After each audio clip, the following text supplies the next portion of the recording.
سرگردون و خسته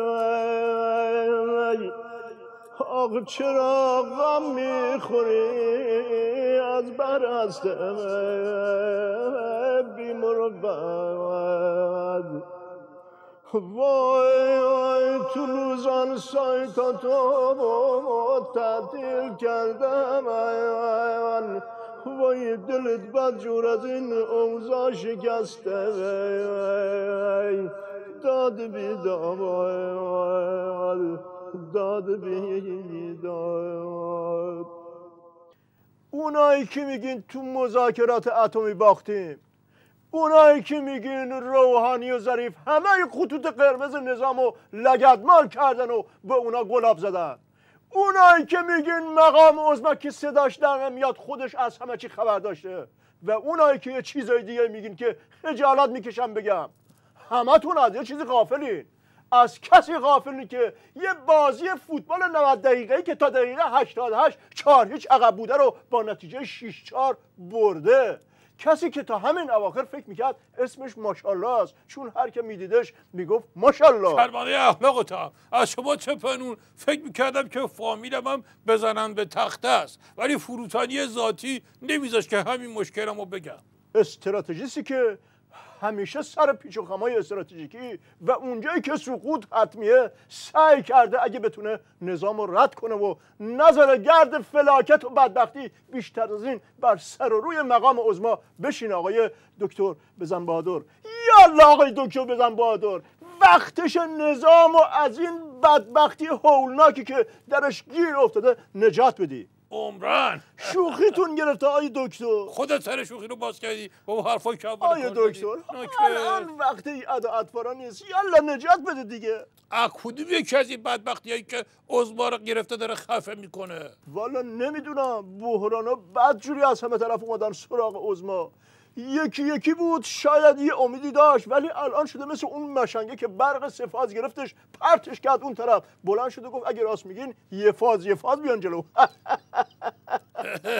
حالا که رسید به عظما دیگه تو هم دم در آوردی. اینا که دیدی خودت هم حالا میفهمی که امیدی به عظما نیست. مرحوم ابوی همیشه میفهمودن به بهادر، عرض میکردم بله میفهمودن که پدر بزرگه که گوشش سنگین بود از نوش پرسید به سلامتی کنکور کجا قبول شدی؟ نوه گفت اهواز. پدر بزرگی گفت شیراز آب و هواش هم خوبه. پسره گفت بابا شیراز نه اهواز. بابا بزرگی گفت کجای شیراز؟ پسر دید اون که نمیشنوه، خب خوب نیست هی صداشو ببره بالاتر، گفت آره شیراز. پدر بزرگی گفت پس چرا هی میگی اهواز؟ روشن شد یا همچین بزنم تا بپری بری اهواز. آیا دکتر من هر 4 روایت توافق رو خوندم، هم اونی که اون خانومه خوند، هم اونی که ظریف خوند، هم اونی که وزارت خارجه آمریکا نوشته، هم اونی که وزارت خارجه نظام نوشت.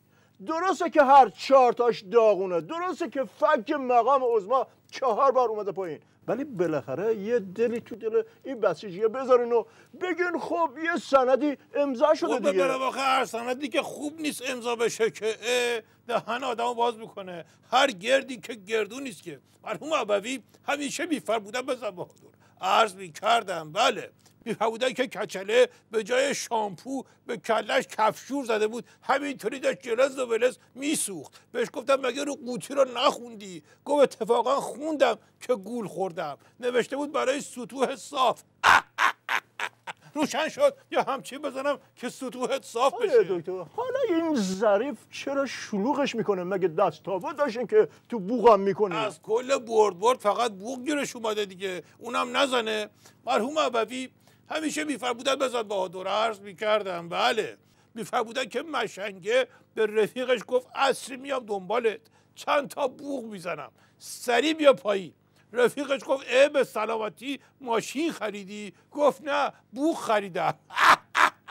آیه دکتر بعد از شکست سنگین نظام تو لوزان چای، مسئولون نظام به جای این که توی این هیروویری هوای همدیگه رو داشته باشن، بیشتر دارن پک و پوز همدیگه رو میارن پایین. چرا آقا این کار میکنن؟ مگه عقلشون نمیرسه که ضربه به کل نظام آقا خورده؟ سر بسته بهت میگم که جلوی یه مش بسیجی مجبور نشم اسم از مقام عظما و حاجی رفسنجانی و اینا ببرم. مرحوم ابوی همیشه میفرمودن بزن بهادر، عرض میکردم بله، میفرمودن که 2 تا شریک داشتن ورشکست میشدن، تصمیم گرفتن همزمان خودکشی کنن. رفتن بالای یه برج، اولی گفت من تا 3 میشمرم، بعد 2 تایی با هم میپریم پایین. گفت 1 2 3، دومی پرید ولی اولی از جاش تکون نخورد، وایساد با لبخند سقوط شریکش رو تماشا بکنه که یک دفعه دید طرف چترش رو باز کرد و آروم نشست زمین. حالا برو پیدا کن کدومشون خائن‌تر بوده. آیا دکتر ما بی خودی از این ظریف و عراقچی و باقیشون انتظار داشتیم که برن و برنده بشن و اینطوری آبروی نظام و مقام عظما رو نبرن. شما باید به اینا یه آموزش فشرده استراتژی و دیپلماسی و اینها میدادین بالاخره. خب دیدی خیر باشه، مگه کار نظام با این چیزا درست میشه؟ قربونت برم الهی. مرحوم ابوی همیشه میفرمودن بزن بهادر، عرض میکردم بله، میفرمودن که پسره به باباش گفت جریان چیه که هرچی اصرار میکنم اسم رو تو کلاس کنکور بنویسی نمینویسی، به جاش برام هویج میخری. بابای گفت خب عقلت که ناقصه، هوش و حواس درس خوندنم که نداری، اقلا این هویجا رو کوفت کن که چشات قوی بشه بتونی تو جلسه کنکور تقلب کنی.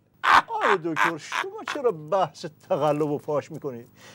این همه سایتامون لو رفته، حتما باید تو همین هفته بحث تقلب هم شما رو بکنید. برو بابا، من افشا کردم و فاش کردم؟ افشاگری ندیدی؟ فکر کردی عظما کجا داره میسوزه؟ فکر کردی چرا خفقون گرفته؟ آیه دکتر نمیخواستم داخل این بحث بپرید به مقام عظما. مقام عظما که خدا زده تو سرش، این که بدبخت فلک بده نمیدونه اصلا چی کار بکنه با این قرارداد بدبختی که اصلا کرده.